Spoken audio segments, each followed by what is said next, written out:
Welcome to this podcast. So in this podcast, what I want to address is probably the biggest pain point of any course creator. In fact, I would go so far as to say anyone with an online business. What is this biggest pain point? If you don't know what it is, I'm going to tell you. Ready? Marketing. So this is the biggest pain point of most online businesses, and that is getting their product out in front of the audience, which is exactly what marketing is. So how do we go about this? Where do you start when you're trying to market to an audience of zero? So you haven't got anybody in there. Now you might be lucky and you might have people that you've already got on a social channel that are going to be interested in your product or your service. But you know, a lot of people coming into a business or creating a new niche for themselves are not going to have an audience that's targeted for them. And this is the important thing, is that when we're looking for an audience, we're looking for the right kind of audience. We're not just looking for numbers. So it's a bit of misconception is that it's a numbers game, because that's not entirely true. Yeah, of course it's a numbers game of getting people in there, but having the right people. Like, I would rather have 10 of the people that are interested in my topic than 1,000 people that are not interested or might be interested in it. You know, because those people are the people that are going to buy from you. So it's a numbers game getting people to come through it, but you can help that and you can push that by making sure that it's targeted to the right people. So you'll want to make sure, like, let's just take a case study, for instance, like fitness, for instance. If you've got people that are just not into fitness, then, and that's probably the majority, okay? I would go as far as to say the majority that are into really, you know, going for it as far as fitness. I'm not talking about like occasionally going swimming once a month or something like that. But those people, they're going to be, you know, you've got to find those people. So where are those people going to hang out? Well, those people are going to hang out at gyms. We know that. So maybe you can think about where they hang out, and you can think about how can you tap into those areas. So one thing is, if you're already working at a gym and you know, with the permission of the company, set up an online course and did those things, and you could tap directly into their database. Or you could word of mouth it or put flyers up. You know, and we're talking about the kind of old-fashioned way of like sticking an advert in the post office window, which, you know, still works. There's still a lot of people that aren't online that will actually go and take services up that they see inside of the local paper and those sort of things. So that's one way that you can do it, but you're trying to find out where to hang out. So where else will these people go? Well, they might be into health foods and those kind of things, and maybe there's a company you can tie up with that will give you that access. If there's a product like a Nutri-Grain bar or something, then those people that are selling it have probably got a huge number, and if you're going to offer an incentive to that company to say, look, I've done a whole structured fitness campaign, and it's a whole class and a whole set of sessions, then if I feature your NutriBar into the course as well, and you also like promote it on yours as like, this is what you can do to get fit, then you can create this collaboration. Of course, what does this mean? What is the essence of this? This is communication between you and getting in touch with those people. So it does require an effort on your behalf, and I think it does with everything. You can't just stick things out there and not put no effort into it. You need to be doing things to do this. Now I'm talking about, at the moment, I'm talking about a communication level marketing. You know, we're communicating, we're reaching out, we're finding out where our audience are. Or of course, you know, there's the old social sites where people are into people following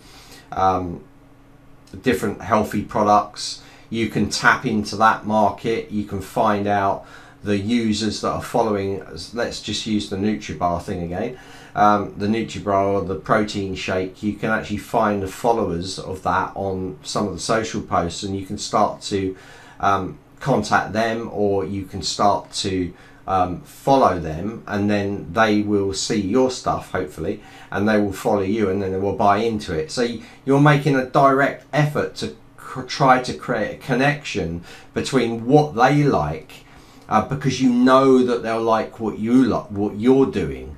So you're trying to get them to notice that you are there, and that's the key. It's that kind of shouting about it. Now, we're talking about this direct approach, you know. But with all of this stuff, it shouldn't be the hard sell.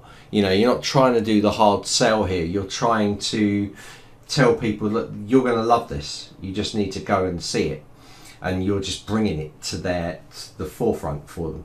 Now, of course, you know, we're not talked about you creating multiple landing pages, making sure that it's search engine optimized, putting it on, make sure it's on Google Analytics, make sure it's showing on Google, using keyword research. We're not talking about any of that. There's a whole SEO marketing funnel doing that. And in fact, on our tutorials.newzenler.com site, we have got basic marketing techniques that cover all of these things, as well as one to set up your whole YouTube channel. We're just having a discussion here as how you would actually reach out and how you can think outside the box to get into this kind of arena. There is the other thing about actually going to the social and joining groups such as Facebook and reaching out to the admins of these bigger groups and saying, I've got this free taster that I'll give to you, or to your people on this group. They can have a 10% discount, and just to your group. So you're giving the admin a chance to give something back to the group. You could obviously let the admin go in there and have a look at it as well to say whether it's good enough to qualify. So these things you can do to try to get people to come in and come across to you. But it is all about shouting about it. It is all about getting the word of mouth out there. And the more media you do on it, the better. Now, at the moment, we're talking about all free advertising, ways that you can do it for free. And this can be very effective. In fact, it can be even better than paying for ads. Yeah? Because a lot of people will see the ads and they will know that they're ads and they'll think they're being marketed to. Whereas if you go and actually capture them by having an organic search, or by reaching out to them personally, there's that connection that's there straight away. Now, as we know, you could even set up a live, and you could run a live telling people about what you're doing, and this is good. But do it in the form of do these exercises every day, and this will help you. And if you want to expand on that, and you want to take my actual syllabus right the way through, where I can give you feedback, then that's paid for. And make that really evident to them, but you will get these results, you know. So obviously testimonials, reviews are really important. Now, if you're just starting off, you're not going to have any of these. So as soon as people start joining your course, you should be pushing to get those people to give you a review or testimonial or feedback on it. That is number one, the most important thing that you should do. Once you get people in, once you get that first sale, you should be getting those people to review you to make it better. You should be giving those first people almost a VIP experience so that you can get good feedback from them. In fact, you know, you're nurturing everybody that comes in. But those first people, if you're just making a first sale and you're just starting off, this is really important for you guys, because this can be the real base foundation that can either make your course fail or make it succeed. So those reviews or those testimonials are just key, okay? They're really key. Try not to get bogged down too much with technicalities. Like, I see a lot of people on our site, on our Zenler site for instance, getting bogged down with technicalities.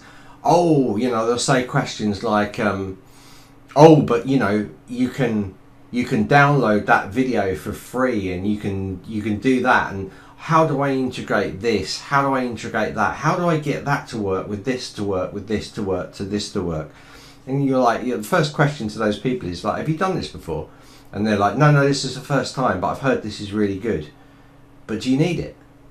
Why? You haven't even done anything yet. Why are you making your life so complicated?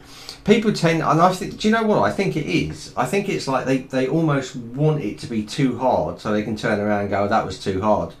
You know, you've got to have a degree in programming to be able to launch your own course. And I think it's almost like an excuse factor for not moving forward, for procrastinating. Oh, I couldn't do it because that account wasn't set up yet, and because I wanted to do this.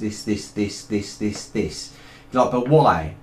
What's and a lot of people, even you ask them why, and they haven't really even got a reason, or they've got such a long, convoluted reason as to why they're doing it. You're like, well, you're never going to get to that where you want to take this after.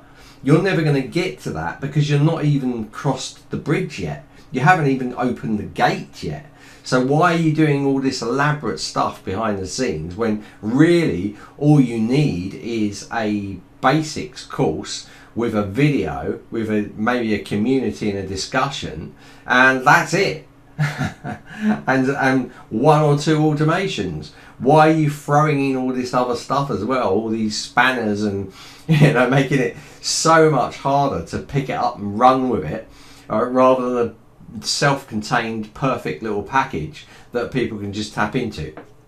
And I tell you now, it's the number one thing that really irritates me.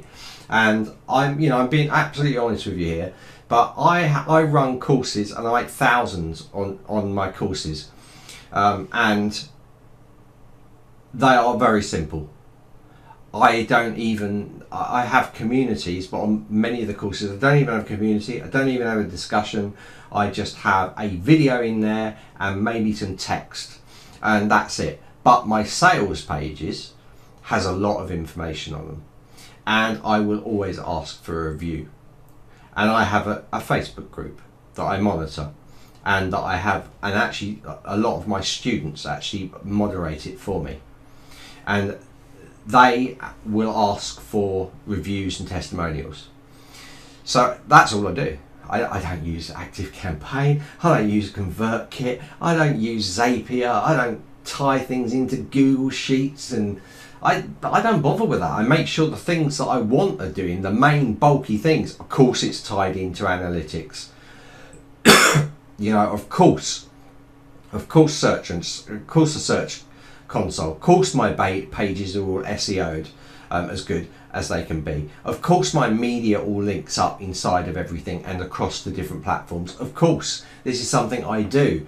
This is where I spend my time in the marketing, because it's the marketing that is the most important, not actually the course. You might think, what are you talking about? The course has got to be good. The course has got to have all the bells and whistles on it. Absolutely not. Just get rid of that out your head. The most technical thing about courses or any online business is not the content, it's the marketing. If you've got the marketing, have you heard this saying, like, you can sell ice to the Eskimos? It's true, it's the marketing. Obviously, we're not trying to mislead people, but we're telling people about what they're going to gain. What are you going to get value from? How is this going to make your life better? How is this going to improve your life? You're giving them, that's what it does. And that, as long as that's what it does, that's all it needs to do. It doesn't need to go off flying everywhere else and have all these things come in, and it doesn't have to have that. They just want the information quick. They don't want all this overload of things going on. So in my personal opinion, and this is a fact anyway, like 95% of your time should be spent on the marketing, doing the socials across all your channels, making sure it's all tied into those sales pages or those marketing funnels. You know, everything. Make sure that you're with your existing people, that if you bring a new product out, you're sending out a coupon as a reduction to get those people to go across. Make sure there's special offers going out onto your groups and your socials. You're spending all your time in the marketing arena. Notice I'm not really even talking about the course, because I don't need to. Because all you need to do is set up like 3 or 4 videos, and it's a course. It can be as quick as that. You could do text or a PDF based course. You know, that's not the thing we're talking about. You're talking about, what does my course address for my audience? And as long as you have that in a document, maybe it's a paragraph of document, you've achieved what you were trying to set out to do. So what have you got left to do? The most important part, which is marketing. Now, lucky for you, Zenler has got marketing. It's built around marketing. We've got marketing funnels in there. You can set up endless amounts of pages. You can set up a blog. You can run lives. It's all built around that. We've got email segmentation via tags or email lists. You've got automations running throughout the whole system. You can set up the language to be in a different language. So we've got all that covered in the Zenler interface itself. And why is it just so centric to Zenler, the marketing?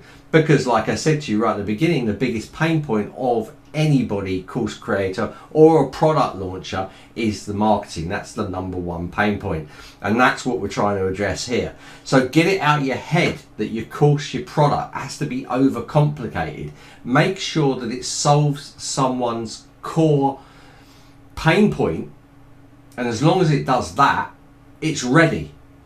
So what do you do now? Spend your time marketing. So hopefully this podcast has been of interest to you and opened your eyes to not complicating things. Keep it simple. Keep it simple. And as long as you keep it simple and you spend your time marketing, you'll be successful. It's another podcast from us at Zenler.